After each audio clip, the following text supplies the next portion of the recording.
Колуна бердим, карматтым. Батма деген аял тарабынан резко негативдүү кабыл алынып, провокациялык мамиле жасалды.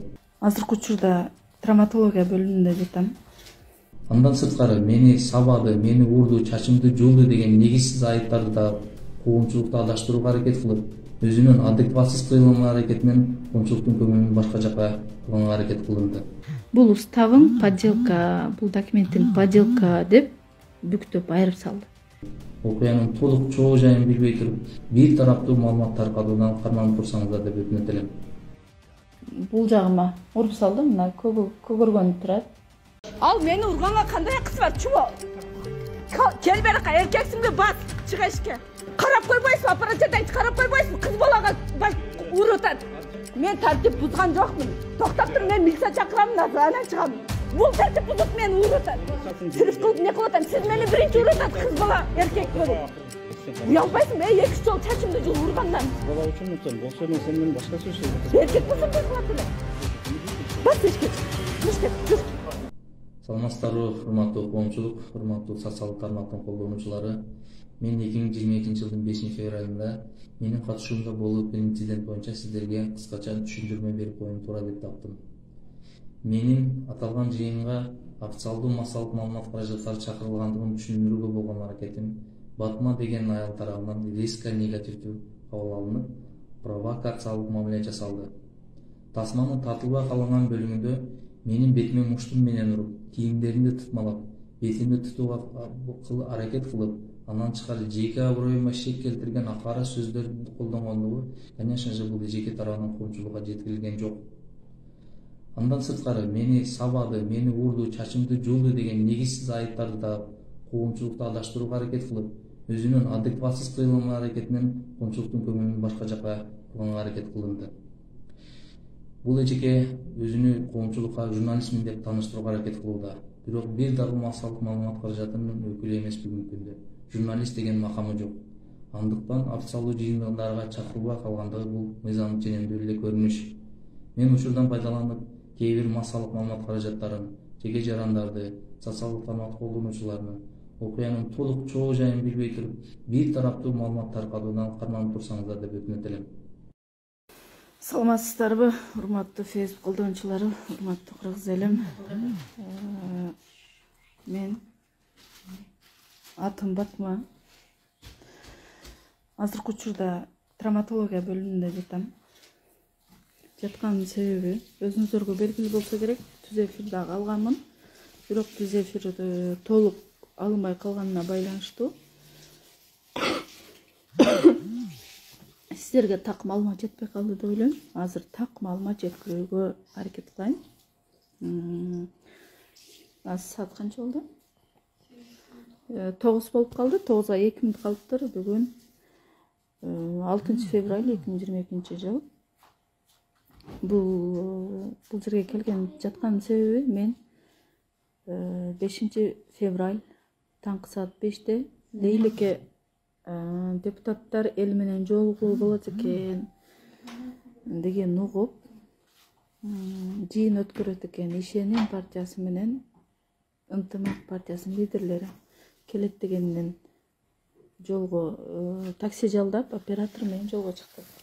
Ал жерге таңкы саат 7:30 жетип, эртеменки завтракты ичип, анан ошол жердин акиминин орун басары, фамилиясын билбей атам, Үмүтай деген, Максатай деген эженин номерге чалып, ушундай мен Батмабат эфирге ушундай депутаттар менен жолугууга келдик, элдин көйгөйүн айтканы деп чалган учурда мен азыркы учурда отпускадамын. Азыр WhatsApp аркылуу аппарат жетекчинин номерин жөнөтүп коем, ошого байланыш, ошол чечет деген. Мен ал кайра эле WhatsApp'тан мага аппарат жетекчи Акжол Нейматов деген номерин жөнөттү. Аны менен дагы байланыштым. Мен Лейликке келдим, бирок Исфанага келдим. Кайсыл жерде жыйын болорун билбейм, кайсыл жерде болот. мен ушундай жыйынга киришим керек эле, Баткенден келдим десем, ооба жыйын болот, депутаттар келет 9:30-га деп бизге саатты айткан, 50 менен жолугат деп айткан. Мен акимиятты билбейм, кайсыл жерде эстесем, ориентирди айтты, мен ошол жерге такси менен бардым. Айткан сөзүм жалган болбосун деп түз эфир менен барганмын. Фейсбуктун түз эфир менен. Барган учурда мен Акжол Иматовичти саламдашып тосуп кабинетине алып кирди. Алып келген учурда ал айтты, сиздин списогуңуз жок экен, сиздин фамилияңыз жок экен дегенде болду. Списокто жок экенсиз деди. Кандай список? Же бир күн алда маалымат бербейсиңерби списокко кириш үчүн десем, аны жогорку кеңештин депутаттары менен сыртта сүйлөшүп аласыз деди. Сыртта ошолор менен байланыш, мен чече албайм деди. Аппарат жетекчи Акжол Иматович ошентти. Мен сыртка чыктым. Анын айткан кылып сыртка чыкканда администрациядан 5-6 адам жүргөн экен, 2-3 кызды көрдүм. Силер да келдиңерби десем, ооба, биз маалымат чыгарабыз деди. Кандай маалымат чыгарасыңар деп сурап жатсам, жооп бере алган жок алар деле. Сыртка чыктым.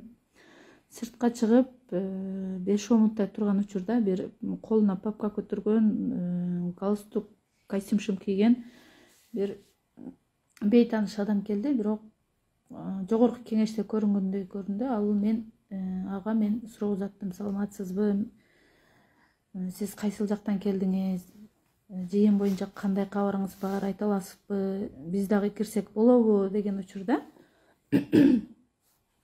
Ооба, болот. Менин атына айтып унутуп калдым. Мен жогорку кеңештин аппарат жетекчиси болуп иштеймин деп жооп берди. Анда мен өзүмө тиешелүү документтерди көрсөттүм. Жыйынга кирүүгө уруксатпы, кандай список десем, списоктун кереги жок, кирсеңиз болот деди. Жыйын өтүүчү залына чогуу кирдик, 2-этажына. Операторум менен кошо. Операторум коридордо калган, мен залына кирдим. Кирген учурда ал жерде ошо Баткен областынын ыйгарым укуктуу өкүлүнүн аппарат жетекчиси көрдү мени. Саламдаштым, саламатсызбы деп. Ошол эле учурда сен эмнеге кирдиң, муну эмнеге киргиздиңер, ким киргизди деп кандай катуу тон менен сүйлөдү. Анан менин документим бар, Ураймович деп эме кылсам, документин көрсөт деди. Менин документим азыр алып келем, туруп туруңуз анында десем, мен операторумда калган документим коридордо.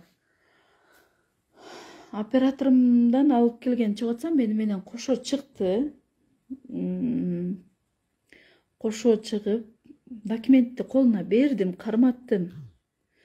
Берген учурумда окуп күбөлүктү окууду дагы, аркасына уставтары менен жазылып турат, кандай элдин көйгөйүн чагылдырса болот, кандай нерселерди чагылдырса болот. Ошол боюнча полный уставтары бар деп айтсам, бул уставың подделка, бул документин подделка деп бүктөп айырып салды.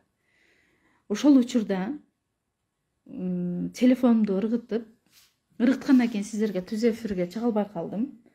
Ыргыткандан кийин эмне колуңуздан ушул кагаз жыртыш келеби, ыргытыш келеби, же документ ыргытыш келеби десем, мен колум урбайт деп күткөнмүн да, ал кишинин себеби ал президенттин ыйгарым, Баткен областынын ыйгарым укуктуу өкүлүнүн аппарат жетекчиси, урбаса керек деп ойлогом.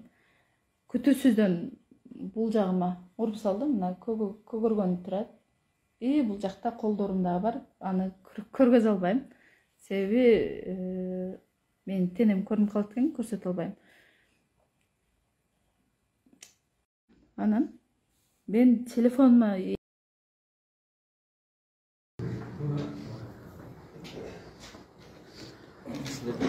уруксат сурат. Аппарат жетекчиси. Жогорку кеңеш. Блогер, журналист, полный документ бар. Бар. Документ бар. Не официальный эмес, официальный. Официальный бар. Официальный эмессиң, сенде Жок, статус официальный. журналисттеги статусуң жок Жок, сенде. бар. Документим бар, ол ылдыйда турат. Кайсы СМИнин представителисиң? Кармаганга акыңыз жок. Жок, бул фантиктер муну. Фантик эмес, барып текшердим. Барып текшердим. Коомдук уюм СМИ деген Болот. Документ дагы бар, ылдыйда калып кетиптир, мен шашылып. СМИ деген статусуң жок сенде. Маке баш болуп Баткенде иштеген аппарат жетекчи. Ураимов атыңыз ким? Алихан, мыйзамда сенде СМИ деген статусуң жок. Бар, мыйзам боюнча мен алып келдим го. Мына ылдыйда турат. Маалымат каражатын. Азыр алып чыгам. Азыр алып келем. Алып келип анан кирди. Сиз менин документимди текшерип турсуз го. УИССга барып. Көрбөдүңүзбү ошол жерде? Бербеди. Текшертипсиз. Мен текшертпей эле билем сени. Кандай билесиз? Мындай билем Сиз өзүңүз барып алыпсыз. Өзүңүз барып алыпсыз. Кайтап берсең, кайсы Батмабат YouTube канал. YouTube канал деген кана Юстициядан өткөн юрист бар. Эсептелинет. Анан эмне болуп эсептелинет? Сен юстициядан СМИди катары юристтер болушуң керек. Өткөн. Пайда болот сен. Азыр мен көрсөтөм бул жака. Ошол алып кел анан кирди. Айтып койбойсуңар, бул жерде эл менен жолугат. Эл менен жолугуш эмес, жыйын. Кандай жыйын? Не боюнча? Фракциянын жыйыны. Кандай фракцияны? Сиздин кандай тиешеңиз бар? Кеңештин. Биз өкүлдүн аппараты ошону уюштуруп өткөрүп беребиз. Сиз айтпайсызбы? Баткенде дагы эмелер бар, журналисттер бар, жакшы. Журналисттер бар, ооба, журналисттер. Сен Мен журналист эмессиң. пакта койчу журналисттер келиптир да. Журналисттер, бирок сен сиздерге пакта койчу. Мен блогер, мен элдин көйгөйүн айтам, ачык айтам. Мага мыйзам жол берет. Сенде СМИ деген статусуң бар, документим бар. Жүрүңүз анда менен бирге жүрүңүз, көрсөтөм. Баш болуп сиз ушундай ушинтип айтып атсаңыз, кана мына документим мына. Бул коомдук уюм да, коомдук уюм эмес, мына кана окуп берчи мына. Общественное объединение. Ушул документтен анан эмнеге эсептелинет? СМИ болот. Айырмасын билесиң? СМИ менен коомдук уюмдун айырмасын билесиң? Бар, билем.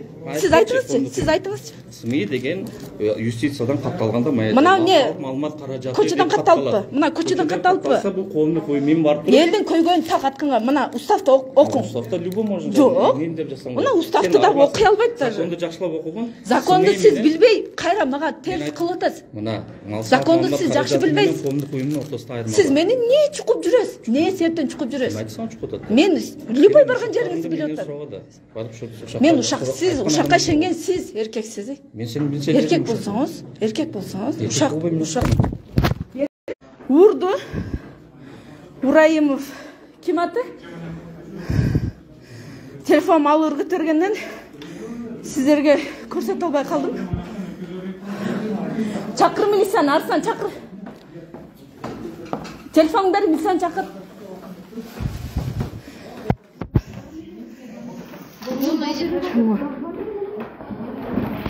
Ал мени урганга кандай акысы бар, чубо?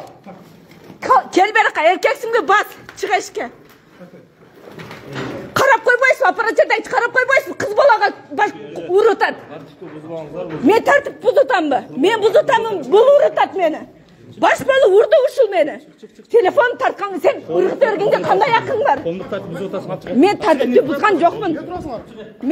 бузган жокмун. Токтоп тур, мен милиция чакырам, анан чыгам. Бул тартип бузуп мени урутат.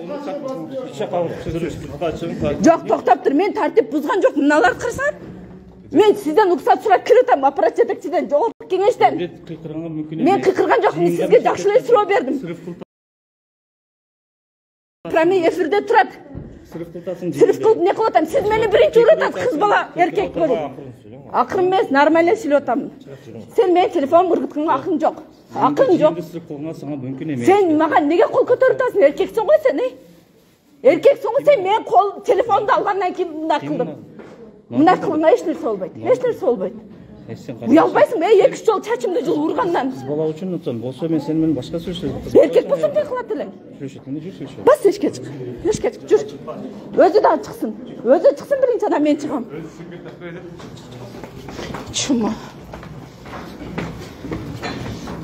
Чыгыңыз, мен анан чыгам. Салмасызбы эжеке? Жакшысызбы? Мына жогорку кеңештин мына аппарат жетекчи уруп мени. Токтоп туруң, тартпаң мени. Аппарат жетекчи уруп, азыр кыз баланы мени уруп эме кылып атат. Азыр жүрсөңүз көрсөтөйүн ким урганын. Мага кол көтөрүп урганга акысы жок. Качыңыз. Эмнеге тосуп атасыздар мени? Мен эмне взрывчатка барбы менде? Сүйлөшөбүз дедиңиз. Сиз мен официаль жыйынды бузган жерим жок. Сиз бузуп атасыз. Не урутасыз мені? Неге қол көтердіңіз маған сіз? Мен қорқпаймын, ешкімнен қорқпаймын мен. Не урутасың мені? Бұл елге доказательство. Неге ұрдыңыз? Мені не себептен урутасыз? Мен елдің көйгенін айтам деп келіп қазақ жеймін бе? Берде жиын болды. Жиын болатқан біле отам, мен Баткеннен келдім. Скандал қылған жерім жоқ. Скандал, азыр сен ұрғаннан кейін скандал қылдым мен.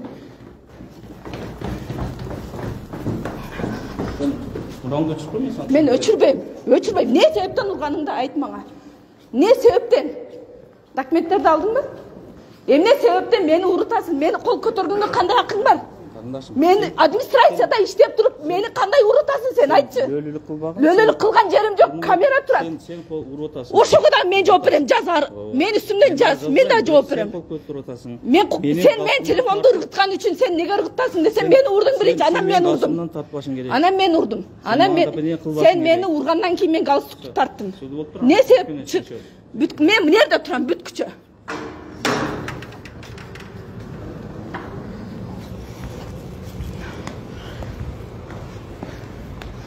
Çakır milsangdı dep. Telefon hemen bak. Milsaga çaldım senin elimde.